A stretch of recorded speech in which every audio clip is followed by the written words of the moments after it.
A beautiful soul, a proud mother, loving wife, and rock star shopping partner. That's Megan Johansson in a nutshell.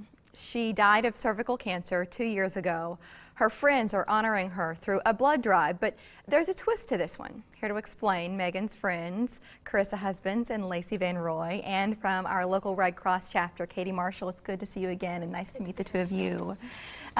Would you tell us about Megan? I mean, you can't summarize someone in a sentence, but what did she mean to you?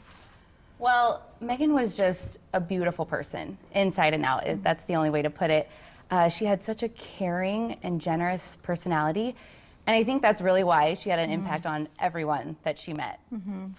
She was definitely the life of the party. This picture says that to me. Oh, absolutely, absolutely. That smile and her laugh, I mean, she could light up a room.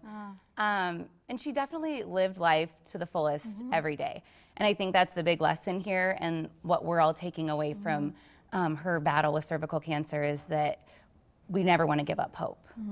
Carissa, where did the idea come from for this drive, and the twist on it? Explain that part. Yeah, absolutely. So as Megan was battling as a group of friends and a support system, we wanted to give her what she needed.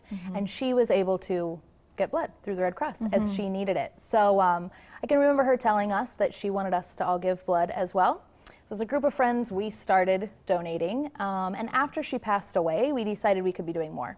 And that this was definitely a way to make an impact. So we started the blood drive, but then quickly realized that there are people out there who maybe can't give blood or aren't able to, and so that's how we tied the shoes in, and we're taking shoe donations. So this is a blood drive and a shoe drive. Absolutely. Where will the shoes, once you collect them, where will they go? Sure. So they go to an organization called Souls for Souls, and it's a not-for-profit, and their whole thing is fighting poverty. So they collect shoes and then distribute them to communities in need. Any types of shoes? You brought in pumps here, but what are you looking for? Well, where's the need? Megan was pretty amazing with shoes and had fabulous shoes, so we felt like we needed to bring the pumps.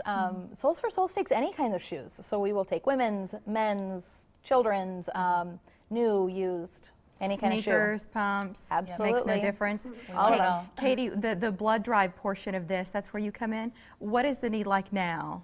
Absolutely. We're doing, January and February have been a little bit rough as far as weather goes and sickness. We've seen a ton of flu around the country, and we're still seeing what's going on in Boston with the snow over there. So we're seeing a ton of snow, and we've had to cancel dozens of blood drives, which has resulted in a loss of several thousands of pints of blood. So we do need to make sure that we are continuing to keep up that supply and continue to maintain a steady amount of blood for the patients in need, like Megan, who really depended on it during her fight with cancer. Is there a type where you're really, where the word's more desperate? We're always looking for O negative for sure, because that's the universal blood type. So if we do not have time to type somebody's blood, if they come in an emergency situation, we know we can give them O negative. But any type of blood, we're happy to see anyone come in, and for a reason like this, I think is really fantastic. So many people can relate to Megan's story. If you did not know her personally, you can maybe relate to the fact that it could have been your sister, could have been your mom or your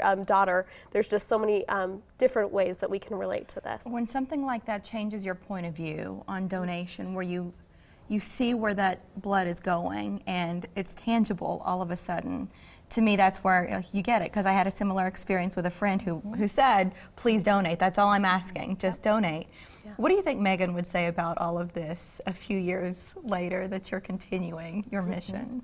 I think she would be really excited about the event. I think she would be right there with us planning it. I think the social aspect and the event that we want everyone to come out, have fun, remember her legacy. And Megan was always a go big or go home kind of girl. So I think she's would be really proud of the fact that we're making it bigger and better every year. Yeah, well, and that it's true to her. Yeah, you know what I mean? absolutely, absolutely. We have Katie on every now and then to talk about different drives, and we like it when there's a little something extra. And in this case, it caught our eye because, well, the way you're honoring Megan, and she seemed like a one of a kind, but then the shoes, and if you want to help, we want to make sure you know how and when and where. So here's that information. It's this Saturday. You've got several hours, so you don't have to get it in 15 minutes or not. From 8:30 until 2:30 there at Papillion Junior High. The Red Cross has a website. It's redcrossblood.org. And sometimes, Katie, we encourage our viewers to sort of register online, almost hold a place, let you know they're coming. Is that something you'd recommend here? If you can make an appointment, definitely, especially because we do expect and hope for a great turnout this weekend. So if you can make an appointment, if you only have a small window of time that you're available this weekend, that would be best. But if you do not have time to make an appointment or don't know when you can get in, then definitely just walk on in any time of that day. I've got some shoes in the office that I'd like to see. Is that cool? Yay. Can Oh, we yeah, do we that? like 'em. I know. Awesome, thank People you. joke about the shoe farm under my desk. I'd like to send a few pair with you guys. Yeah, thank you so much. Thank you. All right, today on social media, it's Ash Wednesday. You might realize that now. Do you give up anything for Lent? That's our question. And join us on Facebook at Morning Blend Omaha. We're also on Twitter at OMA Morning Blend. Okay, switching gears. A new study shows 1 in 3 millennials thinks it's acceptable to text during a job interview.